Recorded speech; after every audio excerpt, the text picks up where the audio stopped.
Here are 7 conflicts with developers that nearly killed my projects. I run a venture studio with SaaS companies, and if there's a developer conflict, that could lead to a huge delay of a project and ultimately financial loss. And I have seen a lot of things from time lock cheating to full-blown having 2 jobs. And so along the way, I became a better manager and finding ways to mitigate them. Let's dive in.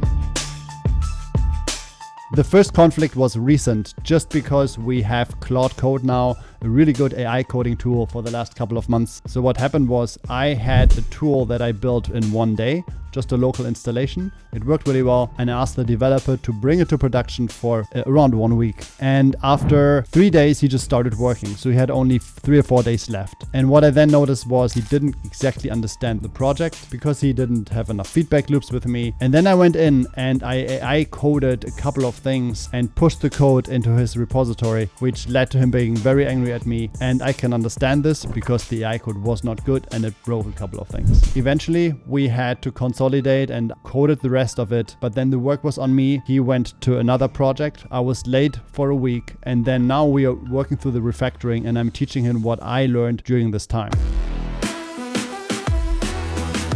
The second problem was a developer who logged more hours than they actually worked. And that was for a client project. The client came back to me saying, Till, something is not right. We don't get the output that we wanted. And therefore, I was looking into the Git logs of the repository of the developer, and I matched that with the time logs that he did. And eventually I noticed that he had a huge discrepancy between what he actually worked and what he was invoicing. But he was not really admitting it. He said, Till, I don't think I did anything wrong. You can just tell me what I should invoice you and I do that. And that put kind of the blame back on me, but I had to eat it up because I did not watch him for long enough and I did not check on his performance. We settled at 50-50 and I think it was fine, but then of course I had to let him go because that was a trust breach and I don't want to work with this person anymore.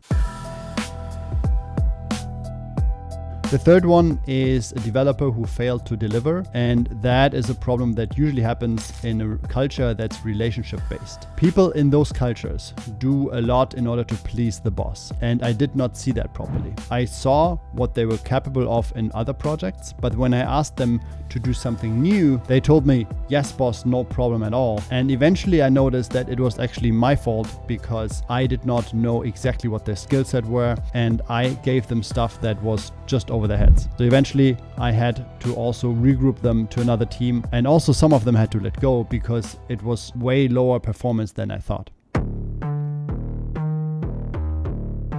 Then I had a problem with a developer who did not know the package ecosystem of what they worked with. And yes, you might say that's an experience issue, and I would agree with that. That person probably was not on the level that I thought they were. What happened was that this developer had to develop a certain component of a system. In this case, it was background jobs. That developer coded something that was smart. It was a right thing that we needed. However, it was already existing in a package that he could have included and then used. So by him working for a month and making a solution that was not dumb, but we could just take that package, put it into the software, and after 5 minutes, that solution would be done already. And furthermore, later on, you always have problems maintaining it. So it's much better to have a package from outside that is maintained by other people. And now the most heartbreaking thing is a developer with multiple jobs, and this has happened to me now 3 times, and every time was actually really disappointing. I really had to rethink how we do the first weeks of working with a new developer. I don't need to go into detail. All of them had multiple jobs. What all of them had in common was that their performance was really low. They would be there every day, but they would not deliver on deadlines fast enough. They would not have a high code output. And of course, all of them had in common that they're all hybrid or remote. From now on, if there's any doubt with a person not delivering, we will call them into the office to work in our office every single day. The next best solution is to work really closely with the developer and make sure that you give them tasks that are very tightly spaced in time. So you would tell them something like, let's work through this together. I'm going to check in with you tonight. And then you would see patterns and you'd see if they're actually having the output or not.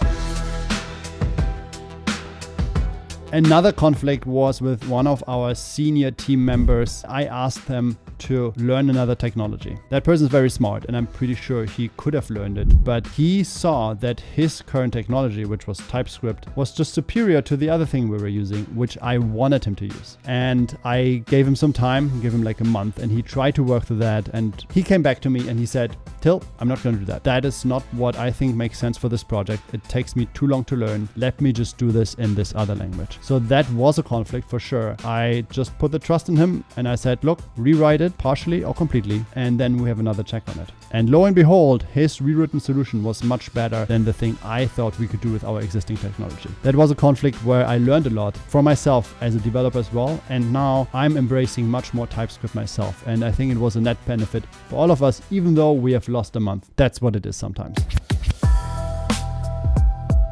And point number 7 is a developer who always moves deadlines. And I've seen this in a project that recently took over. That was a single developer who had a high salary. The product owner always wanted to have new features, and he was basically pleasing the product owner to ship those new features, eventually causing old features to break. So the software was never in the state where it actually worked. It was not live and put to production. And I suspect the core reason why this happened was that the incentivization of the developer was off. He made so much money that he didn't have an incentive to put it to production, because then more struggle will come. You suddenly are responsible for what you wrote. You suddenly have to maybe get up in the night and fix things. You have to make sure that everything is well tested and secure. And all these things he didn't have to do by just keep developing and throwing more new features at the product owner while never really shipping. That was a huge problem, and we just replaced him with another developer who is now incentivized by performance as well. So he gets partly a salary,